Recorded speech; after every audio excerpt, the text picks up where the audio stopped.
Pois muito bem, quando eu era novinha, a gente só queria sair com os meninos, né, gente? Pá, chute na canela. Menino bonitinho, pegar uns meninos, entendeu? Simplesmente deixa o cabelo aí se expressando naturalmente, que os olhos vão cuidar, não vai virar uma vassoura. Acho que dá super, mas eu acho que todo mundo é meio igual, entendeu? Polêmica. E aí, mais uma pergunta divertida, quer dizer, deixa eu achar. Quando eu complexa, como chama? Mas acho que é isso.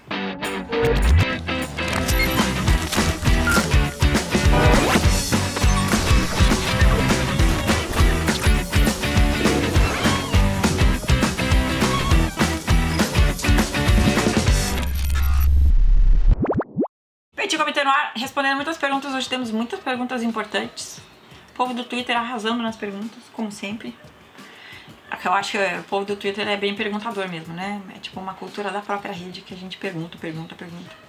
Então eu vou começar pelo seguinte, vamos lá. Já vou começar com polêmica. A Gabriela Nunes me perguntou: Júlia, você acredita em Deus? O que você acha de pessoas que usam o nome de Deus para justificar a homofobia? Sim, é assim que a gente vai começar o Petit Comitê hoje. Já assim, ó, pá, chute na canela. Então vamos lá. Acho que você usar qualquer coisa, qualquer crença pessoal ou religiosa, para achar que essa sua crença particular tem o direito de mandar na vida do próximo, já tá errado. Partindo daí, já acho que a gente já erra daí, entendeu? Sobre acreditar em Deus, eu não acredito em Deus como aquele senhor de barba, ser superior, que a gente conversa com ele tá prestando atenção em tudo, ele faz tudo funcionar no planeta, no universo, no cosmos, e ele resolve as coisas pra gente. Eu não acredito. Eu sempre achei que, tipo, o meu pensamento de Deus é uma coisa mais... Eu sempre achei que era uma como se fosse uma consciência coletiva do planeta, do universo, com os seres vivos, as pessoas. Eu sempre achei que essa consciência coletiva fosse a personificação, assim, de Deus, sabe? Se personifica nessa consciência, em todas essas coisas juntas, e o que elas causam, e o que elas transformam, e o que elas viram. Eu acho que é isso, pra mim. Voltando no assunto da justificativa sobre a homofobia, eu acho que a homofobia é só uma dessas crueldades que as pessoas usam a religião para justificar. Acho que a gente já viu tanta coisa ruim acontecer por intolerância religiosa de vários tipos de religião diferentes, com populações, com segmentos da sociedade, com um monte de coisa, sabe? Acho que a gente já viu tanta coisa ruim acontecer, a gente tem tanto exemplo ruim que eu não posso acreditar que hoje, 2016, as pessoas ainda achem que a sua crença particular tem o direito de gerir a vida do próximo.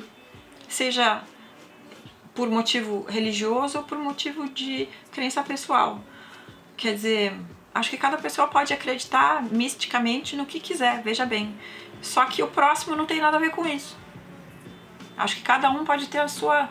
acreditar e ter a sua religião, ter o princípio que quiser na vida. Só que o seu vizinho não é obrigado a obedecer essas regras, entendeu? Então eu acho que misturar religião com regras de sociedade sempre deu errado.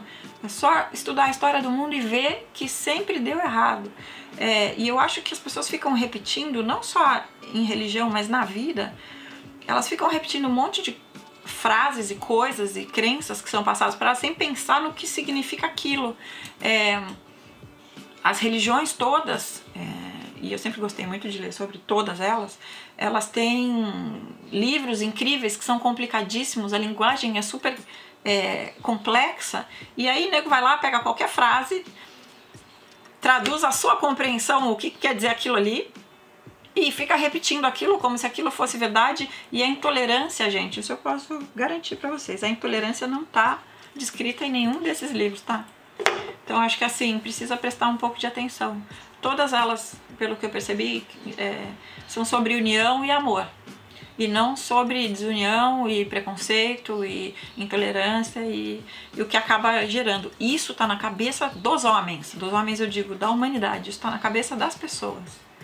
Então, precisa prestar atenção nessas coisas e não pode deixar isso acontecer. Justificar qualquer crueldade, qualquer preconceito com religião é um absurdo. Com religião ou com qualquer das suas crenças particulares. Eu acho uma coisa horrorosa. Daí tem uma pergunta aqui, deixa eu achar. A Juliane me pergunta, qual a minha opinião sobre zoológicos e qual a minha opinião sobre o acidente do garoto caindo na área do gorila nos Estados Unidos? Culpa do zoológico ou culpa dos pais?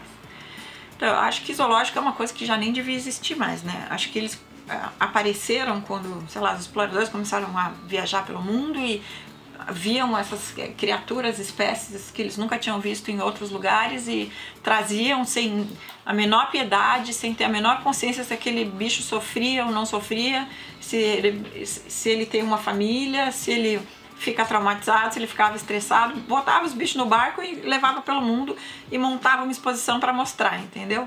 E disso acabou gerando os zoológicos que existem até hoje, que não tem mais motivo. Quer dizer, você tira o bicho de um ambiente que é o dele e bota num ambientezinho que pode ser lindo, arrumadíssimo, refrigerado, o que for, só que aquilo não é um ambiente de bicho. Para as pessoas terem acesso a ver aqueles animais e de um jeito estranho também, porque fica aquele povo lá e grita, faz bagunça, incomoda os bichos, entendeu? Sei lá, acho que zoológico é uma coisa anacrônica, é um lugar que existia antigamente porque era a maneira que as pessoas tinham de observar esses bichos e hoje em dia não se justifica mais. Tem reservas privadas, tem reservas públicas que cuidam de bichos que foram maltratados, que se perderam da natureza, que não tem condição de devolver à natureza. Então você tem como ir numa reserva dessas e observar os bichos num ambiente muito mais apropriado para a vida deles. Não precisa mais ter essas coisas, esses zoológicos bizarros nas cidades, né? E sobre a história do garoto que caiu na área do gorila, bom, acho que assim, se o zoológico tem uma proteção que é suficientemente baixa para um garoto conseguir subir, um garoto pequeno, conseguir subir, pular, encapetado, né? Subir, pular e cair dentro da área do gorila é porque já está mal protegido o negócio. E sobre os pais também acho o seguinte, qualquer pai, né? Quando a gente leva as crianças em qualquer lugar, criança pequena, eu até com adolescente acho que também você precisa supervisionar, você não vai largar a criança lá, ficar babando na tela do teu celular ou não prestar atenção no que está acontecendo à sua volta, tirar fotinho, sei lá o que, quando vê, pum, caiu a criança dentro da gaiola ou da jaula ou do espaço do gorila, e aí? Então assim, acho que tem um pouquinho dos dois, tem um zoológico mal preparado e pais que não prestam atenção no que eles têm que fazer, que é cuidar da criança. E eu acho que no fim, esse gorila ser morto depois, tomar um tiro para proteger a criança, tendo razão ou não, dizem que tem razão, outros dizem que não tem razão, eu acho que é só o fim de uma vida muito triste, de um bicho que foi separado da sua família, que mora num espaço absolutamente não adequado para um animal majestoso que nem esse. Todos os animais são majestosos para mim, na verdade, mas assim, para um bicho como esse, já está no espaço não adequado, que eu repito, por mais maravilhoso que seja o espaço que tenha preparado, aquilo não é o espaço dele, ele tinha que estar na selva, entendeu? Com os amigos dele, com a família dele, com os outros animais que convivem com ele, e assim vai. E eu acho que o que aconteceu é isso, a total negligência de tudo, quer dizer, uns animais que não deveriam estar no zoológico, crianças que deveriam ter atenção dos pais, proteção para aquele bicho já que ali está feita direito, e aí dá no que dá. É muito triste, gente. E no fim sobra para quem? Pro pobre gorila, que tá sobrando para ele a vida inteira, na verdade, né? Porque se não tivesse sobrado para ele desde o começo, ele não tava ali dentro daquela jaula, daquele zoológico, que não é o lugar para ele estar. Horrível, detesto zoológico. Sempre tive muita aflição desde criança, inclusive. Ia no zoológico e ficava vendo aqueles bichinhos presos na jaula, preso nos espacinhos, e melhorou muito o zoológico, porque antes era tipo preso na jaula mesmo, e sempre fiquei muito aflita, assim, eu tenho horror de passarinho em gaiola, tenho um monte de coisa que eu não consigo aceitar na vida, assim, eu acho que zoológico é inaceitável mesmo, não precisa, desnecessário. Muitas perguntas sobre a história do estupro da menina no Rio de Janeiro, então eu vou falar as 3 perguntas que tem aqui sobre o assunto, e vou comentar o assunto de maneira geral. A Mariana pergunta se eu concordo que a cultura do estupro está no nosso país. Tem uma pergunta sobre... Quer ver? Sobre educação infantil. Cadê? Aqui, ó, a Júlia Cabral pergunta sobre educação infantil, meninos e meninos respeitarem as meninas e as manifestações sobre o caso do estupro no Rio, ela pergunta.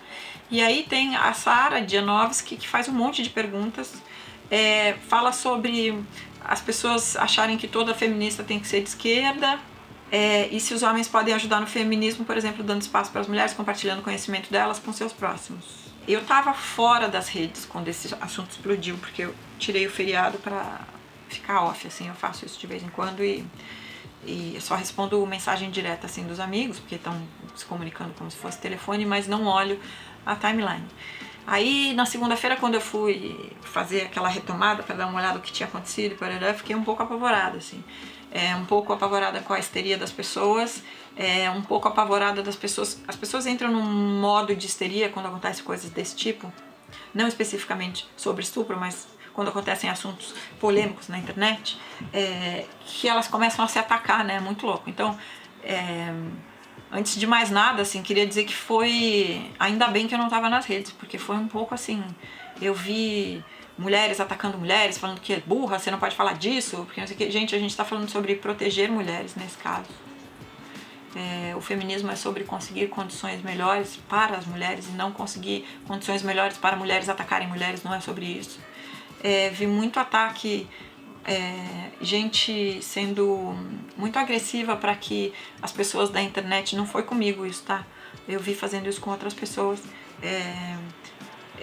obrigando quase as pessoas que elas têm que ter uma opinião, o que elas estão fazendo, sejam úteis e deem sua opinião, sabe, sobre meninas da internet, youtubers, bloggers, vloggers, snapchateiras e assim vai.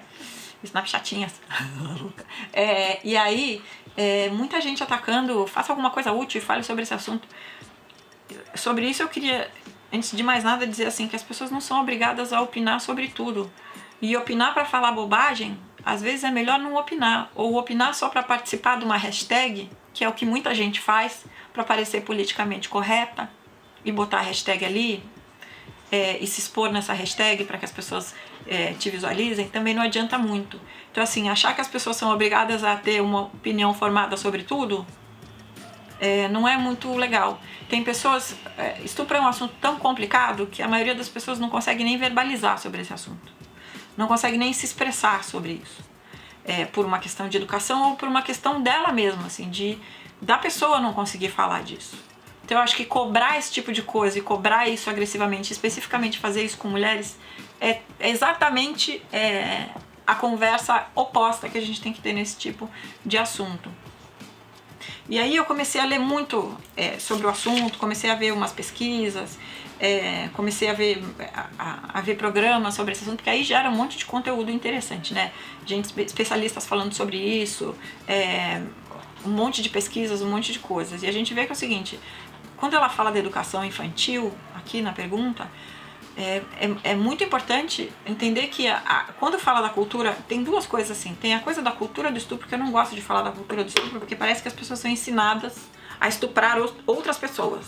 E não é isso. Eu acho que é a negligência que constrói esse tipo de cultura. É a negligência que constrói esse tipo de situação. Quer dizer, e aí a gente vai falar da educação infantil, quer dizer... Não, a educação que a gente dá para as crianças não é só a educação que a gente dá para as crianças, que a gente ensina, faz assim, faz assado, olha para os dois lados na rua, respeite sua amiguinha, menina não se trata assim, não bate na sua priminha. Essas coisas que a gente tem que ensinar para meninos e meninas desde criança. Não fala assim, esse tipo de palavrão não se usa, não fala assim das meninas, não fala assim dos meninos e assim vai, assim por diante. Essa é a educação consciente que a gente faz. Só que tem uma coisa que eu acho que as pessoas às vezes não prestam atenção, que é o inconsciente, ou seja, o que a gente fala perto dessas crianças, como a gente age, porque o que a gente fala para elas fazerem é uma coisa, o que a gente faz na vida é outra. Então, eu acho que o comportamento dos adultos e a educação que eles dão para as crianças gera esse tipo de coisa. O machismo, ele tá não só no que a gente educa, porque a gente pode ser super politicamente correto e viver falando um monte de merda em casa, Então não adianta nada a gente ser politicamente correto se as crianças que a gente tem dentro de casa veem a gente se comportar de outro jeito. Então é mudar os costumes das pessoas, não é só prestar atenção na educação que a gente dá para as crianças, mas mudar o costume das pessoas, mudar a conversa que a gente tem com nossos amigos. E com as amigas também.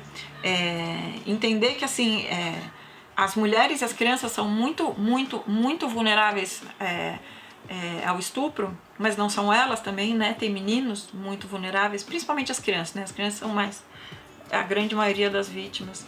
A grande maioria dos casos acontecem dentro de casa, não na rua. A gente sabe todas essas coisas. A grande maioria dos casos que acontecem em casa, ninguém nem fica sabendo. Na verdade, a maioria dos casos todos, ninguém fica sabendo, porque as pessoas têm vergonha de contar, o tipo de atendimento que elas recebem, que precisa melhorar muito. Eu acho que essa coisa do comportamento dentro de casa, as coisas que acontecem dentro de casa. Eu tava vendo uma entrevista muito interessante que diz que o estupro é um crime que ele não tem classe social, ele afeta igualmente todas as classes. Os de classe alta, então, a gente não fica nem sabendo nunca jamais, porque culturalmente ninguém denuncia essas coisas, entendeu? Porque, né?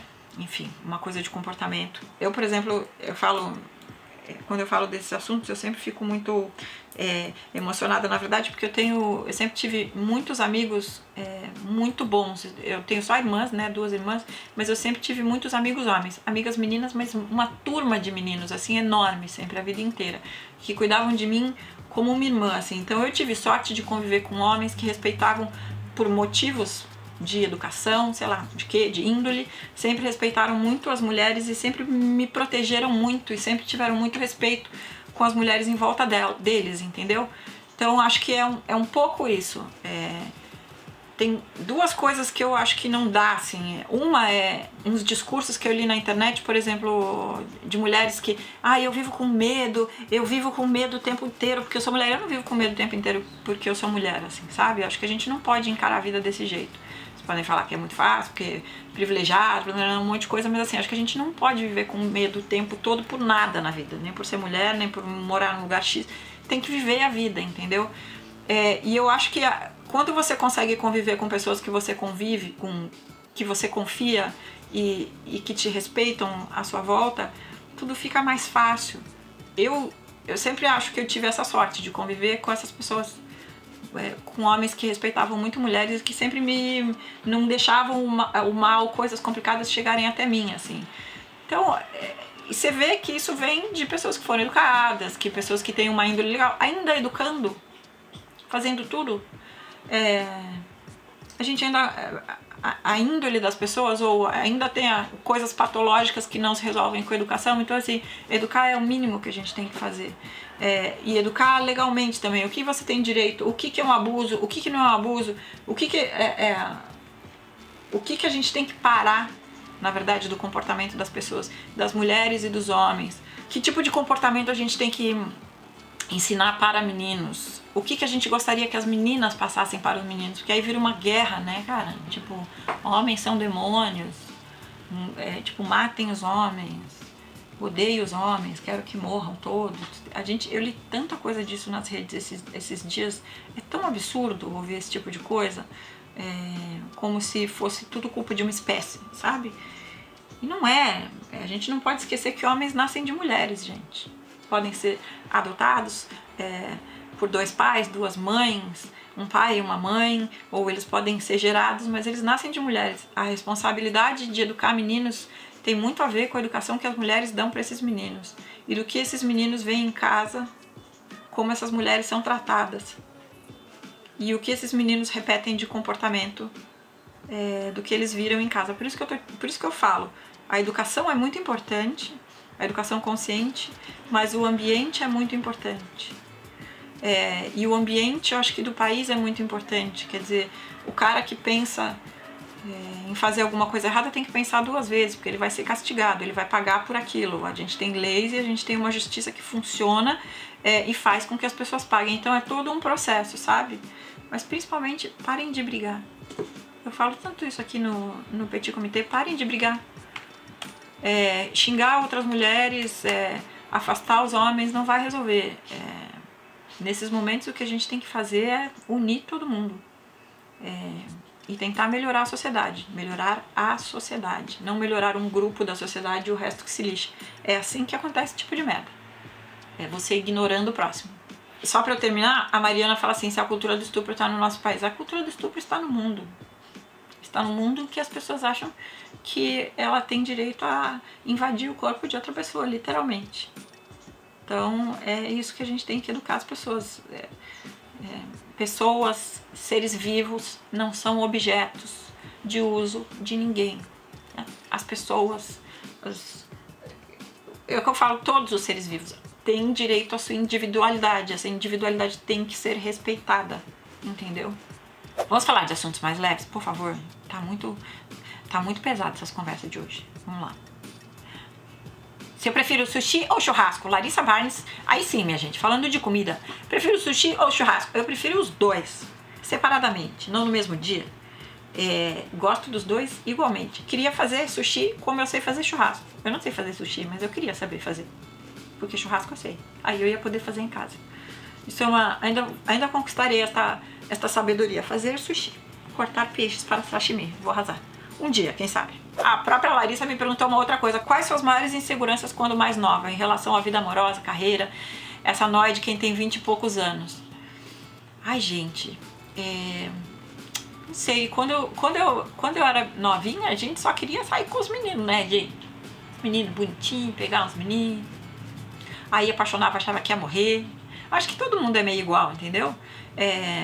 Acho que agora é mais complicado os códigos, na verdade, que antigamente. Porque antigamente você ficava e você namorava. Agora tem muitos códigos diversos. Então é mais complicado ainda. Acho que as pessoas têm pouca privacidade, né? Todas as redes, todos os compartilhamentos, todas as coisas que a gente faz tem menos privacidade para fazer as coisas assim, amorosas e emocionais. Então eu fico imaginando ser jovem hoje. Era difícil, né? E carreira, cara, quando tem 20 e poucos anos, eu duvido, com raras exceções que realmente sabem o que querem, assim, a gente nunca sabe direito se a gente tá no caminho certo. A gente vai indo até que a gente chega num lugar. Eu acho que, por exemplo, pra Nina, pra minha filha, né, eu sempre falei pra ela que eu achava que ela tinha que achar uma coisa que ela gostava muito de fazer primeiro na hora de estudar, sabe? Vai estudar alguma coisa que você tem muito interesse em passar 4 anos ouvindo falar daquele assunto, porque senão vai ser um pouco difícil. E trabalho é trabalho, gente. E às vezes quando você é muito bom numa coisa e gosta muito dela, ela se ramifica para outras coisas. Então o trabalho hoje ele não é tão direcionado, tão específico, assim como ele era antigamente. Eu acho que hoje em dia você consegue pegar uma coisa que você estudou, uma profissão, um talento que você tem e transformar em muitas outras coisas. É muito mais dinâmico o mercado hoje em dia. Ai, tem, coitadinha, a Diana me pergunta como ela faz para convencer os pais dela de pintar o quarto dela de preto fosco, como o da minha sala. Na verdade não é preto fosco, não sei se tá vendo que brilha um pouco. Não é fosco, ele é semibrilho, porque o preto fosco suja muito. O semibrilho fica mais bonito, parece que a parede é de couro. Não sei como você faz para convencer eles. Eu nunca soube como fazer para convencer meus pais, como é que eu vou saber para convencer o pai dos outros? Eu sei como ela faz. Como ela faz? Aluga um apartamento, compra uma casa, aluga um apartamento e pinta. Porque quem paga manda. Chama-se. É uma cultura. Eu falava isso muito pra Nina, coitada. Eu era muito opressiva com a minha própria filha. Queridinha, quem paga manda. Então, assim, quem tá pagando são seus pais.